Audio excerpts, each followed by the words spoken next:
C'est quoi ce délire sérieux? Je pars 3 semaines en vacances et les marchés en profitent complètement pour exploser. Bonjour à tous et bienvenue dans un nouvel épisode de Crypto Hebdo. Mon nom est Julien, je suis très content de vous retrouver après ces quelques semaines de repos bien mérités. Mais lui, le marché, ne s'est pas reposé, donc tout est parti en vrille. On a eu la saga des meme coins, on a une rotation qui est en train de se mettre en place sur le gaming. On a Bitcoin qui a marqué son nouveau plus haut, donc on a passé les 70 000 au moment où je vous parle, il est à 72 000 dollars. Et ça, c'est arrivé avant le halving. Et c'est la première fois dans l'histoire de Bitcoin que cela se produit. Donc on peut d'ores et déjà dire qu'on est sur un cycle exceptionnel. Ethereum est à 4000 dollars, il a dépassé là les 4000 dollars, donc je pense que les ATH ne vont pas tarder, ça pourrait arriver cette semaine, et puis donc les altcoins sont complètement en train d'exploser. Alors, on va revenir là-dessus, on va regarder les graphiques ensemble, j'espère que vous êtes bien accrochés, on se retrouve après l'introduction, c'est parti.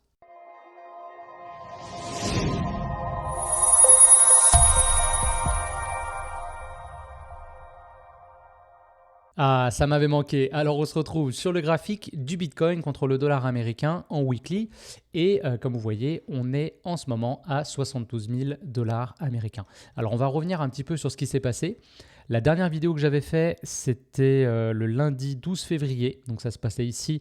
On avait marqué une belle semaine. En fait, on était passé au-dessus du niveau des 47 000, 48 000 qu'on était venu toucher une fois préalablement, on avait consolidé encore et là on l'avait cassé. Donc on l'avait cassé au début du mois de février et donc la semaine juste avant mon départ, on s'était maintenu et c'était plutôt positif. Donc la semaine suivante, il ne s'est pas passé grand-chose. Bitcoin a marqué une petite pause et ensuite, c'est là que les choses sérieuses ont commencé. Bitcoin a marqué une semaine de 23%.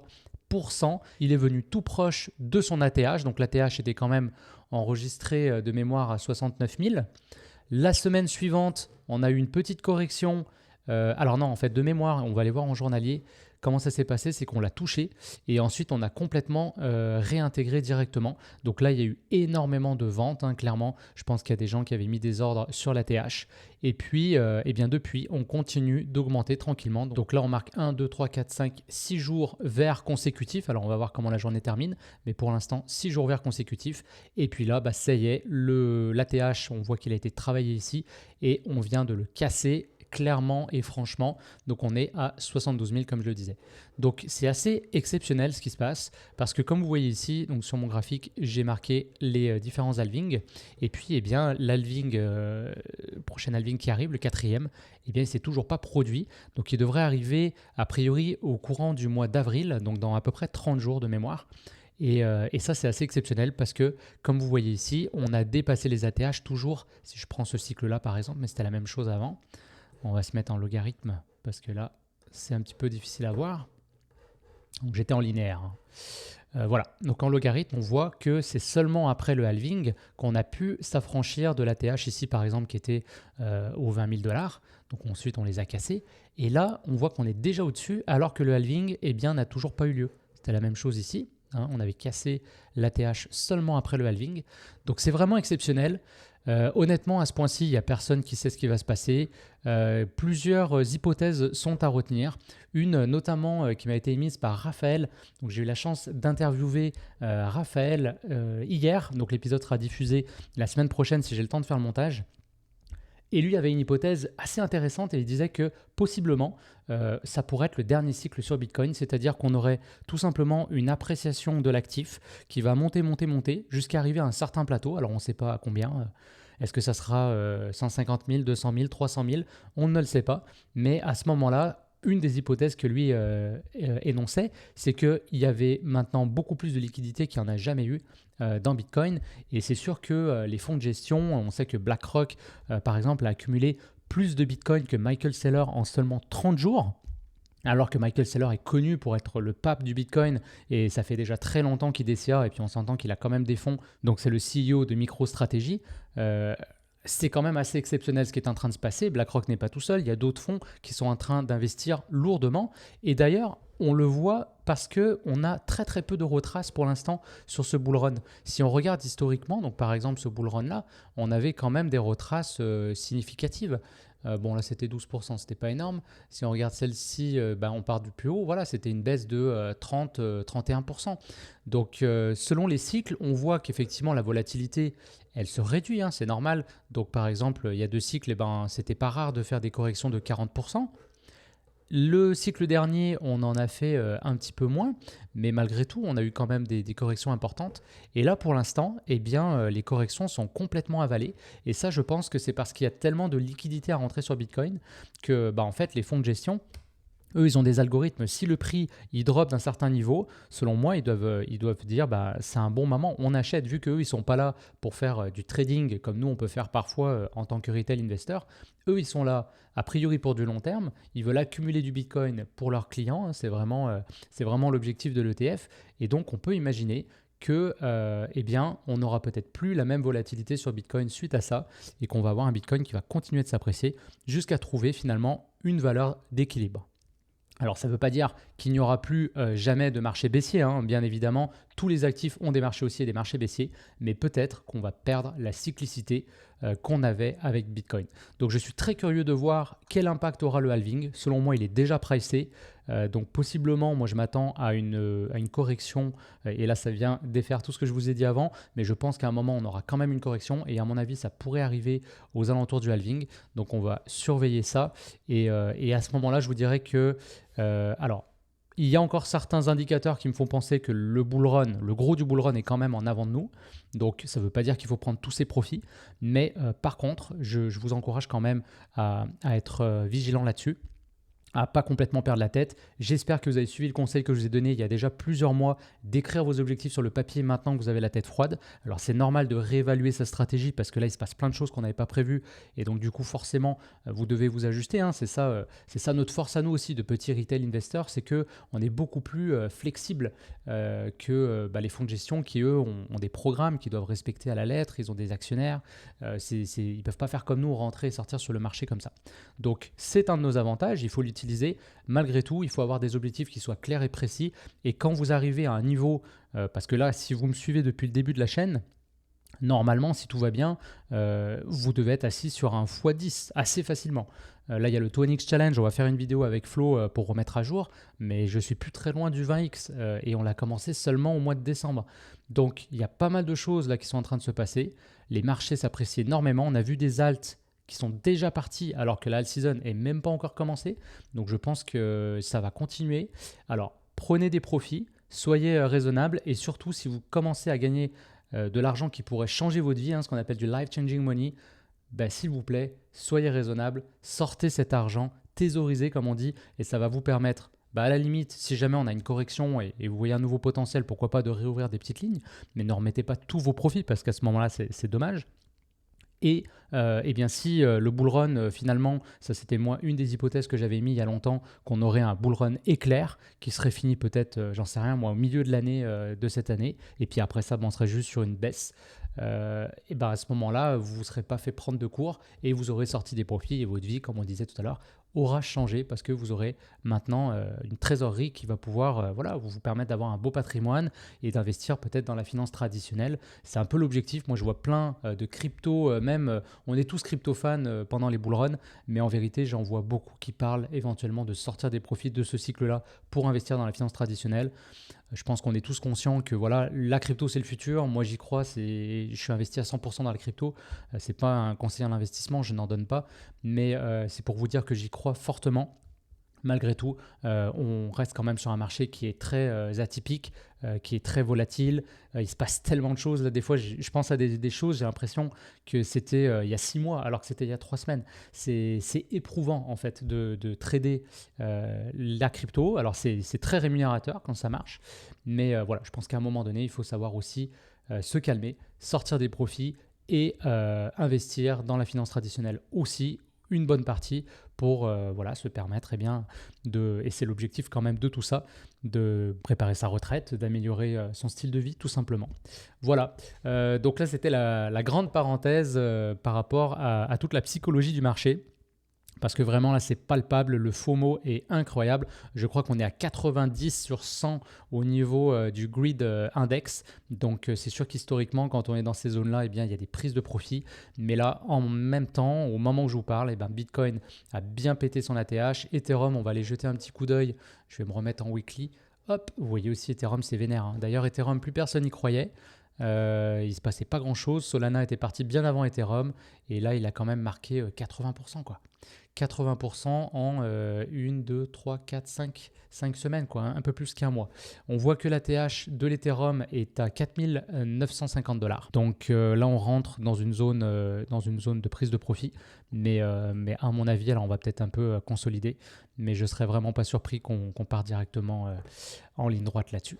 Alors, moi, j'ai deux stratégies personnellement. Je n'ai pas de Bitcoin en vérité, mais si j'avais du Bitcoin, à ce moment-là, moi, en ayant passé le plus haut, je commencerais tranquillement à prendre des profits, clairement. Pour les altcoins, je vais me fier plutôt au graphique d'Ethereum parce que pour moi, c'est vraiment Ethereum qui mène la danse. Donc voilà, j'attends qu'Ethereum marque un nouveau plus haut et à partir de là, je vais commencer à être très prudent. Je pense vous avoir déjà parlé sur la chaîne de ces trois profils qu'il faut avoir, curieux, gambler et prudent. Je pense qu'il faut aborder les bear markets en curieux, c'est-à-dire qu'il faut faire vos devoirs, creuser, rechercher.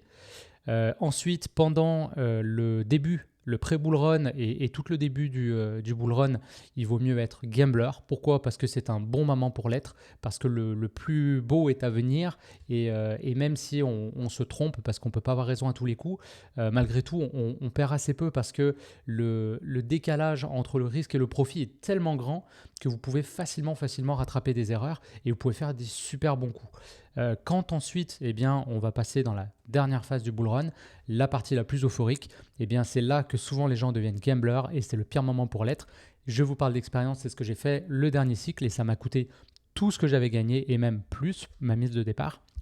Donc voilà, mon conseil, c'est de passer prudent quand on va être rendu à ce point-ci du cycle. Donc pour l'instant, je suis encore gambler.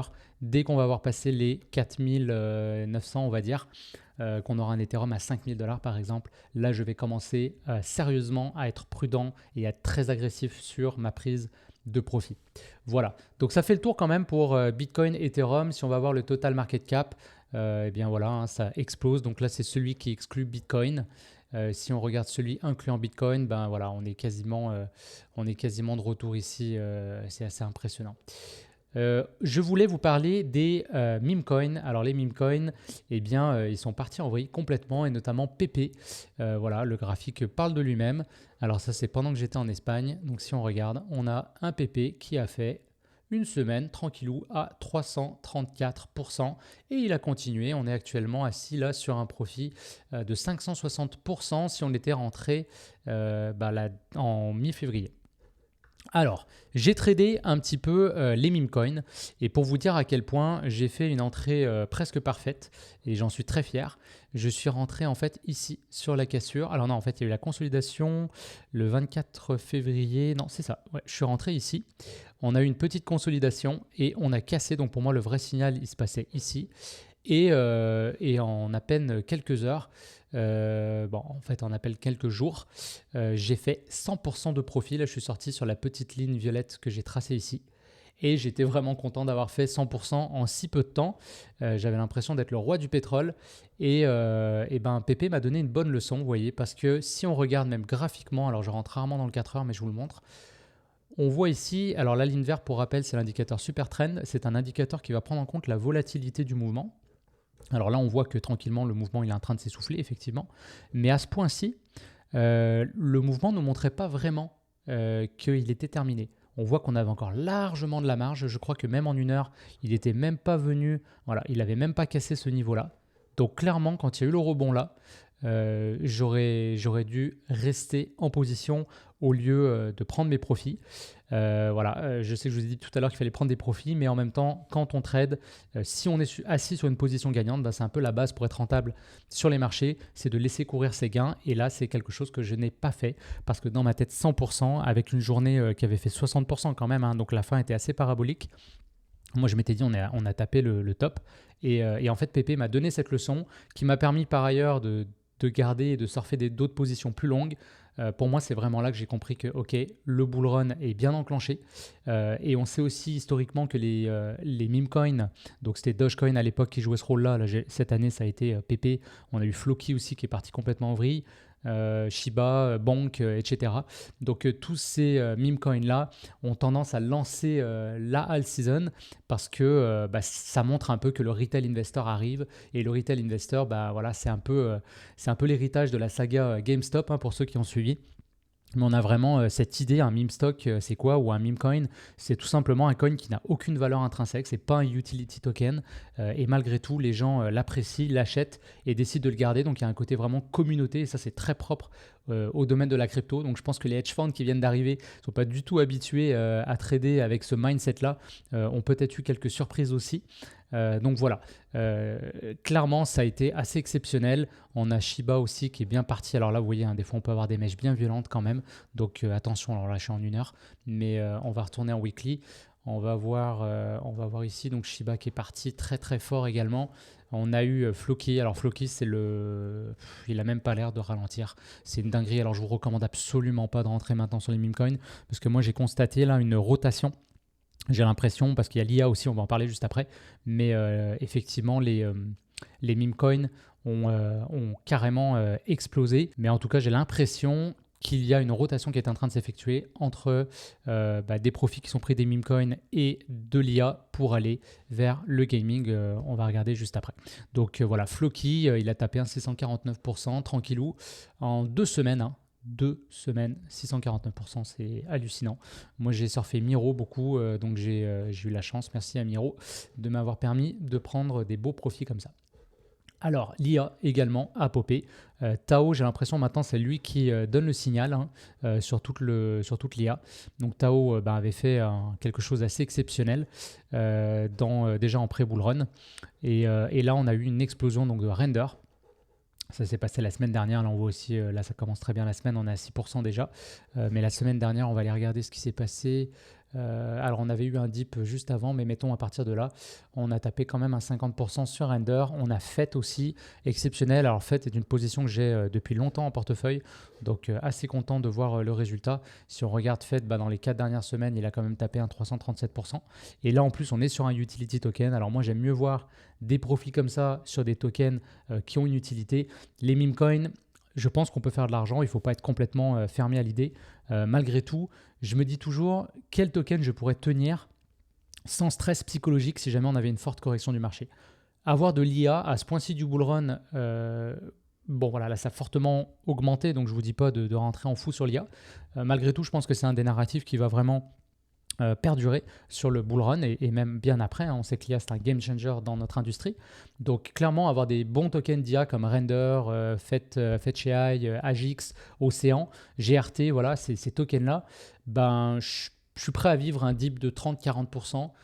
Psychologiquement, parce que de toute manière déjà je suis largement en profit en étant rentré dans le bear market, donc déjà psychologiquement on est toujours en profit, ça aide. Et puis c'est de l'IA, donc voilà, moi je suis plus confiant de garder ça que de garder un chien avec un chapeau par exemple. Voilà, même si encore une fois le chien et le chapeau, il a torché pas mal d'autres cryptos en termes de performance. Et là, comme je disais, j'assiste, moi en tout cas j'ai l'impression, à une rotation vers le gaming. Alors on a Gala là qui est à moins 10% aujourd'hui, voilà, on a l'impression quasiment que c'est le perdant de la journée, mais en fait c'est une toute petite correction, une toute petite digestion après quand même 175% en 2 semaines, et notamment les 2 dernières journées là, donc c'était ce week-end, il a bien explosé, on a eu une journée à 30% à peu près, et on a fini hier je pense 40% de mémoire. Non, même pas plus que ça, 50%. Donc voilà, ça fait une très très belle performance sur le week-end. Donc là, je pense qu'il est un petit peu en train de digérer son mouvement. J'ai personnellement un take profit ici. Je cache le chiffre, s'il vous plaît, sortez pas avant moi. Non, c'est une blague bien sûr. Donc voilà, je sortirai mes profits sur Gala à ce moment-là. Alors je pense que Gala peut largement, très très largement remonter, hein. On voit qu'il y a comme un petit trou d'air ici. À mon avis, on peut remonter assez facilement à ces niveaux-là et pourquoi pas aux ATH, hein, si jamais effectivement le narratif du gaming se met en place. On voit qu'il y a une belle marge de manœuvre. Donc voilà. Je pense que là, d'ailleurs maintenant, c'est un bon moment dans la vidéo pour vous parler des stratégies que vous pouvez mettre en place. Alors si vous êtes déjà dans le marché, moi, je vous ai déjà donné mes recommandations. Rappelez-vous qu'on est en marché haussier, donc il ne faut pas prendre tous ses profits dans un marché haussier, il faut laisser les choses se faire. Malgré tout, sécuriser vos positions. À la limite, si vous êtes assez en profit, pourquoi pas récupérer votre mise de départ. Comme ça, vous avez un free bull run. Vous allez rouler sur des profits et le pire aller, vous n'aurez rien perdu, vous aurez une belle expérience, vous aurez appris plein de choses. Et puis, si ça continue et tout va bien, et vous aurez fait une très très belle performance. Et puis, ça va être cool de voir des profits se manifester dans votre vie et votre lifestyle. C'est ce que j'ai manqué de faire la dernière fois. Donc ça, c'est un conseil que je peux vous donner. Prenez vos profits et puis si vous pouvez changer votre vie, changez-la. Maintenant, la deuxième stratégie pour ceux qui ne sont pas encore rentrés ou qui veulent renforcer certaines positions. C'est sûr que c'est un peu tricky. C'est un peu tricky parce que le marché a bien monté rapidement et on est possiblement à l'aube d'une correction plus importante. Encore une fois, il semblerait que toutes les corrections sont ravalées, comme je disais en début de vidéo. Malgré tout, ça peut arriver. Demain, il pourrait y avoir un moins 40%. Et c'est sûr que psychologiquement, il faut que vous soyez certain de pouvoir digérer ça. Parce que si vous sortez sur le moins 40 en disant mince, c'était la fin et tout, et puis que là, le marché repart, et puis là, vous rentrez, vous allez vous faire lessiver complètement. Donc ça, il ne faut pas le faire. Donc si vous voulez investir, faites-le raisonnablement. Et encore une fois, ce n'est pas un conseil, hein, vous faites ce que vous voulez. Je fais juste vous partager ma vision du marché. Mais malgré tout, j'ai l'impression qu'on est quand même à un moment intéressant parce que, comme je disais, Ethereum n'a pas passé son ATH, Bitcoin vient tout juste de passer le sien. Donc j'ai l'impression que la partie un peu folle du bull run, elle est quand même plus en avant de nous que derrière nous, même si on a vu des choses assez exceptionnelles. Je pense que ce n'est que le début. Donc, à mon avis, il peut y avoir des beaux profits. Peut-être il faut être plus conservateur, peut-être viser des x2, des x4 au lieu de x10 ou de x20, par exemple, comme on entend beaucoup en début de bull run. Donc, ça peut être intéressant. Et après, vous avez deux stratégies. Vous pouvez rentrer sur des coins qui ont le vent en poupe, comme par exemple Render, j'en parlais tout à l'heure. Ou Solana. Hein. Solana, je pense, va encore très bien performer. Là, il nous a même montré d'ailleurs graphiquement, on voit qu'il avait consolidé pas mal. Là, on vient tout juste de casser. On voit que c'est pas parti encore trop en ligne droite comme ici. Donc, je pense que Solana, on n'est pas encore sur la TH qui est à 259. Je ne verrais pas trop un bull run sans que Solana retourne à son ATH. Donc, on parle pas d'un x2, mais quand même, on va regarder. Si on partirait maintenant de maintenant jusqu'à la TH, on parle quand même de 75%, c'est pas dégueulasse. Et puis si on va chercher la première extension FIBO, là on est à 179%, donc plus qu'un x2. Donc voilà, ça peut être intéressant. Vous rentrez sur des tokens qui ont le vent en poupe, il y a un momentum et ils ont consolidé un petit peu. Un autre exemple, il y a Injective. Injective, ça fait un petit moment qu'il consolide, c'est un super bon token, il a très bien performé. Clairement, voilà, on voit qu'il consolide depuis un petit moment. C'est un leader, clairement un leader depuis le début sur ce bull run. Donc, à mon avis, s'il repart, on est parti peut-être pour aller chercher les 60, les 90. Donc là encore, 50%, 100%, 200%, quelque chose comme ça. Et puis, vous avez, deuxième stratégie, des très bons tokens qui sont plus en recul. On pense par exemple à Avax que j'avais surfé à un moment donné. On avait surfé ensemble sur les vidéos si vous me suivez toute cette vague-là. Et depuis ce temps-là, il consolide. On voit qu'on n'a pas dépassé les plus hauts qu'on avait marqués au mois de décembre. Donc ça, pour moi, c'est des bons tokens qui sont en rabais, qui ne sont pas encore partis. Et quand la liquidité va se déverser, c'est-à-dire que dès que Bitcoin va stabiliser un peu, vous êtes certain de voir les profits tomber. Là, on voit d'ailleurs que Avax, il est à 12% aujourd'hui, donc il a l'air de vouloir repartir. On est loin encore de la TH. La TH était à 147. Donc on peut marquer encore un x3 avant d'arriver à la TH. Et s'il marque des plus hauts, là, peut-être un x5, x6, x7, x8. Donc voilà. Ça, c'est des très bons tokens. CAS, par exemple, est déjà sur un plus haut. Par contre, on voit qu'il a bien corrigé et là, je pense qu'en ce moment, les gens qui sont sur CAS commencent à se poser des questions parce qu'ils voient tout le marché partir sauf leur token, qui est pourtant un excellent token donc un Layer 1, qui va être un compétiteur d'Ethereum. à ce moment-là, je pense que vu qu'Ethereum, forcément, quand il va passer ses ATH, on va reparler de toutes les Layer 1, donc on va retomber un peu dans cette narrative-là. On va parler forcément de Solana, et je pense que Avax et Cas pourraient bénéficier de ça. Et donc Cas, moi personnellement, j'y crois. Je pense qu'on peut aller beaucoup plus haut. Donc voilà, ça peut être un bon token à acheter aussi pour quelqu'un qui rentrerait maintenant, parce que comme on voit, il n'est pas parti complètement en vrille comme le reste du marché. Donc voilà, Immutable X aussi est un token que moi j'aime beaucoup. Je le surfe depuis le début, on n'est toujours pas sur la TH. Alors là, on y est quand même assez proche. Mais voilà, je pense qu'il ne faut pas avoir peur d'acheter. Et ça, c'est vraiment... Il y a un livre que j'ai lu qui est absolument exceptionnel. Je pense qu'on fera un épisode pour en parler plus longuement dans un épisode avec Balado 3.0 avec mes frères. On avait fait un épisode comme ça sur l'analyse d'un livre et les gens avaient beaucoup aimé. Donc on va probablement faire quelque chose de similaire avec ce livre-là. Donc je ne vous en parle pas, je vous tease un petit peu. Mais une leçon que j'ai appris de ce livre-là, c'est que des fois, l'humain a tendance à acheter on va dire des actions ou des cryptos qui sont en rabais. Et c'est un peu notre mindset épicerie. Ça veut dire que on pense que si ce token remonte sur son ATH, on va faire un x10. On pense à des très bons tokens comme AV. Ça pourrait être d'ailleurs pas déconnant du tout d'acheter du AV maintenant. Et s'il remonte à 700$, on est sur un x7. Voilà, ça paraît assez incroyable. Mais lui, en fait, invite à penser plutôt pourquoi il est encore là et pourquoi d'autres sont déjà sur leur plus haut. Et en fait, c'est intéressant de le penser comme ça, c'est-à-dire que des fois, vous êtes mieux d'acheter un token plus cher, même s'il est déjà parti. Des fois, vous dites il est déjà parti sans moi, c'est trop tard. Mais il faut mettre ce pourcentage-là en perspective avec ce qu'il peut vous offrir sur le bull run. Et donc, c'est dommage de manquer un très beau projet parce qu'il a fait peut-être 10% ou 20% dans la journée. Parce que peut-être que derrière, il va en faire 8 ou 900%. Donc, je ne suis pas en train de dire qu'il faut FOMO. Il y a une frontière qui peut être mince à trouver. Mais malgré tout, je trouve ce concept intéressant d'acheter, et moi c'est ce que j'ai fait depuis le début du bull run, et ça a plutôt bien payé pour être honnête avec vous, c'est d'acheter des leaders de narrative, donc d'acheter des cryptos qui sont partis avant les autres. Et maintenant, en fait, moi ce que je vais faire, c'est que je vais prendre mes profits, là, comme je vous l'ai dit tout à l'heure, dès qu'Ethereum va avoir passé son ATH, et je vais les réinvestir dans ces tokens-là que je trouve très solides et qui vont avoir une marge d'appréciation, mais à mon avis qui va arriver beaucoup plus tard dans le bull run. Et ça va me permettre de faire des profits sur des profits.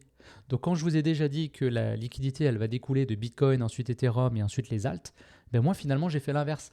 C'est-à-dire que en tant que trader, je pense qu'on peut faire, on commence par les alts parce que c'est là qu'il y a les plus beaux profits à faire avec des x20, x10, etc. En rentrant sur par contre les bonnes alts, parce que la plupart des alts se sont fait complètement exploser par Bitcoin, et ça n'est pas intéressant, ça je l'ai déjà dit, d'avoir une altcoin qui sous-performe Bitcoin parce qu'elle est plus risquée, donc il n'y a vraiment aucun intérêt.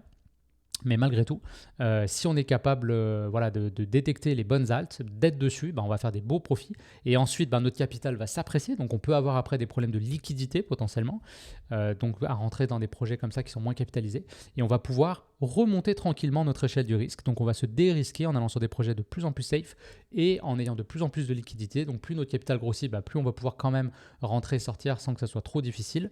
Et voilà. Donc, moi, c'est le conseil. Même encore une fois, je sais, c'est chiant, mais il faut le dire, c'est important, je ne veux pas avoir de problème. On ne donne pas de conseils en investissement ici, mais malgré tout, c'est la stratégie que personnellement j'ai décidé d'adopter, et pour l'instant, ça a été quand même assez payant. Voilà. Alors, on va retourner en plein écran. Voilà, j'espère que l'épisode du jour vous a plu. Ça a duré un petit peu plus longtemps que d'habitude, mais il y avait pas mal de choses à discuter. Et puis je pense que ça a permis de rattraper les 3 semaines où j'étais pas là. D'ailleurs, vous avez vu qu'il y a quand même des épisodes, des interviews qui ont été publiés les lundis. Donc si vous les avez pas vus, je vous invite à aller les consulter. Ils sont super intéressants à mon avis.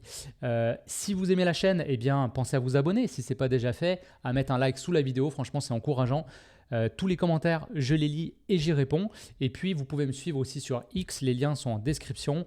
Et même si je n'étais pas là pendant 3 semaines, malgré tout, j'ai quand même posté régulièrement, presque tous les jours, sur X, justement sur mon profil, pour parler de ce qui se passe sur le marché. Donc, si vous voulez avoir un peu plus d'informations que cette vidéo du lundi, je vous invite à vous abonner sur ma page X. Voilà, je vous souhaite une excellente semaine. Merci encore à tous et on se retrouve lundi prochain. Ciao tout le monde.